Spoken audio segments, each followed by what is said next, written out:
میں آئین کے نام کے اوپر، قائد اعظم کے نام کے اوپر، بیٹی کے نام پہ اوپر درخواست کرتا ہوں کہ سپریم کورٹ نوٹس لیجئے، آپ کی بیٹیاں 5 مہینے سے ضمانت کے انتظار میں بیٹھی ہوئی ہیں، اور آپ کس انتظار میں بیٹھے ہوئے ہیں؟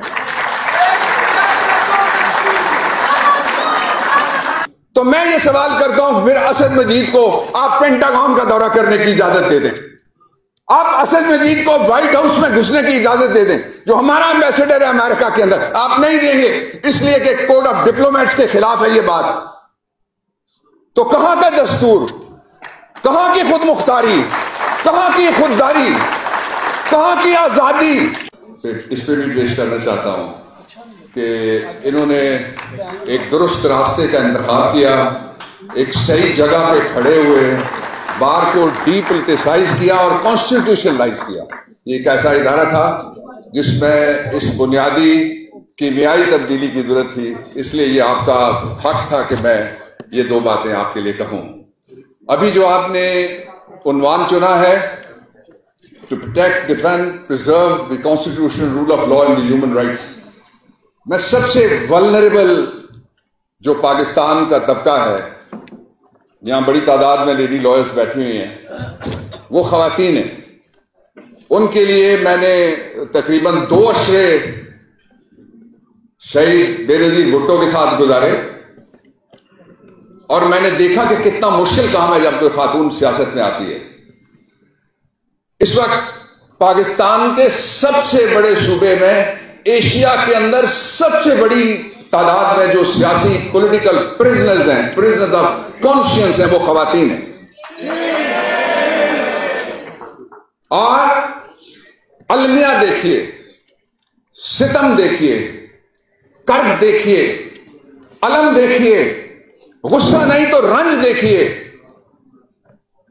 کہ 5 مہینے سے پوسٹ ریسٹ بیل اپلیکیشن ہمارا سب سے بڑے صوبے کا ہائی کورٹ ڈیسائیڈ کرنے میں کامیاب نہیں ہو سکا۔ اس کا دوسرا پہلو دیکھیے، لا میں لکھا ہوا ہے جو فرنگی نے بنایا کہ خاتون اگر گرفتار ہو جائے گی، جس مرضی جرم میں گرفتار ہو، تو اس کو پرائرٹی کے اوپر بیل دی جائے گی۔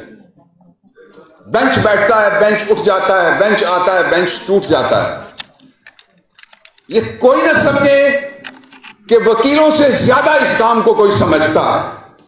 اس پاکستان کا کوئی عہدہ، کوئی چیف ایسا نہیں رہا جو جا کے کبھی نہ کبھی کسی وکیل کے چیمبر اور دروازے پہ جا کے انصاف کے لیے کھڑا نہیں ہوا۔ کوئی محکمہ نہیں بچتا جو آپ کے دروازے پہ نہیں آتا۔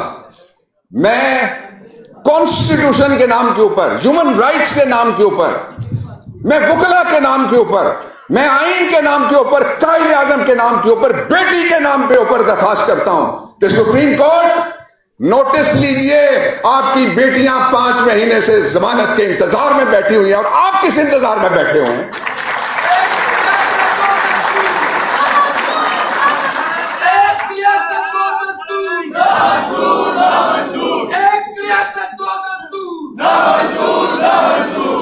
دوسرا، آج کل بات ہوتی ہے، کچھ دن پہلے توفیق آصف میرے پاس آئے کہ میں نے کبھی یہ نہیں دیکھا، لوگ کہتے ہیں میں نے کبھی اتنی مہنگائی نہیں دیکھی، لوگ کہتے ہیں میں نے کبھی بجلی اتنی مہنگی نہیں دیکھی، لوگ کہتے ہیں ڈالر کبھی اتنا مہنگا نہیں دیکھا، لوگ کہتے ہیں میں نے اسمگلنگ کبھی اتنی مہنگی نہیں دیکھی۔ میں یہ کہنا چاہتا ہوں کہ میں نے کبھی یہ نہیں دیکھا وائس رائے آف انڈیا آخری کے جانے کے بعد، اور ویسے جاتے جاتے جو جس تحصیل میں وہ گیا تھا وہ تحصیل کہوٹا تھی، آپ آرکائیوز نکال کے دیکھ لیجیے گا، میرا گاؤں گیا تھا وہ۔ دس از 1947 رائٹس ہوئے۔ یہ ایک اور وائس رائے صاحب ہیں جو الیکشن کمیشن جاتے ہیں، جو پولیس لائنز جاتے ہیں، جو بڑے بڑے اداروں کے پاس جاتے ہیں۔ ہمیں کیا میسج دیا جا رہا ہے؟ یہ میسج ہے کہ ایبسلیوٹلی ناٹ کہنے والے کے بعد جو اگلا آئے گا اس کو لانے کی تیاری۔ پاکستان کے جو الٹیمیٹ ساورن ہے، الیکٹوریٹ، اس کے ہاتھ میں نہیں ہے، کسی غیر ملکی طاقت کے ہاتھ میں. یہ میسج ہے. اور اگر یہ میسج نہیں ہے تو میں یہ سوال کرتا ہوں پھر اسد مجید کو آپ پینٹاگون کا دورہ کرنے کی اجازت دے دیں. آپ اسد مجید کو وائٹ ہاؤس میں گھسنے کی اجازت دے دیں، جو ہمارا ایمبیسڈر ہے امریکہ کے اندر. آپ نہیں دیں گے اس لیے کہ کوڈ آف ڈپلومیٹس کے خلاف ہے یہ بات. تو کہاں کا دستور، کہاں کی خود مختاری، کہاں کی خودداری، کہاں کی آزادی؟ اس ملک کو سرزمین بے آئین بنایا گیا، جان بوجھ کے بنایا گیا. اس کا سبب ہے. اور میں اس تیسرے کی طرف جاتا ہوں کہ سبب کیا ہے. سبب یہ ہے کہ دستور ہو تو فیئر ٹرائل ہوتا ہے، دستور ہو تو رول آف لا ہوتا ہے، دستور ہو تو عدالت دیر نہیں لگاتی، دستور ہو تو بندے غائب نہیں ہوتے، دستور ہو تو پرویز الہی کیس نہیں ہوتا، دستور ہو تو بچیوں کو بار بار ایک کیس سے نکل کے دوسرے کیس میں گرفتار نہیں کیا جا سکتا. مان لیجئے کہ ہم ایک ایسے دوراہے پہ کھڑے ہیں. میں نے اتنی زندگی اس پلانٹ پہ اور انڈر دی سن گزار لی ہے کہ مجھے کوئی اس بات کی قطعاً پرواہ نہیں ہے کہ سوائے اللہ کے جس کے پاس اور جس کے قبضہ قدرت میں میری جان ہے، مجھے کسی اور کی پرواہ ہو سوائے ایک چیز کے. یہ ملک ہماری آخری آپشن ہے، پہلی آپشن ہے، آخری پناہ گاہ ہے، پہلی پناہ گاہ ہے، آخری سہارا ہے، پہلا سہارا ہے. اور اس سہارے کو جوڑنے کے لیے عوام اور سرزمین، ریاست اور لوگ، ظلم اور مظلومیت، اس کے درمیان بیلنس لانے والا صرف اور صرف ایک معاہدہ ہے. اس کو کہتے ہیں دستور پاکستان. اور میں آخر میں سیکرٹری جنرل صاحب ختم کرنے لگا ہوں. دو باتیں میں کہنا چاہتا ہوں. زورا نگاہ نے کبھی کہا تھا، سنا ہے جنگلوں کا بھی کوئی دستور ہوتا ہے. سنا ہے جنگلوں کا بھی کوئی دستور ہوتا ہے. سنا ہے شیر کا جب پیٹ بھر جائے تو وہ حملہ نہیں کرتا، گھنے پیڑوں کی چھاؤں میں وہ جا کر لیٹ جاتا ہے. یہ ملک کیسے بھوکے شیروں کے ہاتھ آ گیا؟ ڈالر، تیل، پیٹرول، کیروسین آئل، چینی، آٹا، لوگ کیا خریدیں، کہاں سے خریدیں، کس کی طرف دیکھیں، کس سے مدد آئے گی سوائے پروردگار کے.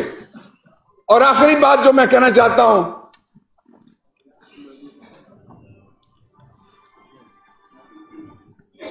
ٹو پرزرو دی کانسٹیٹیوشن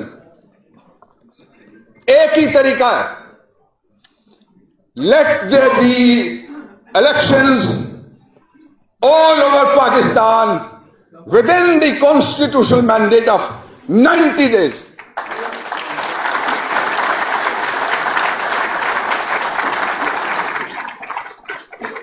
اور کسی نے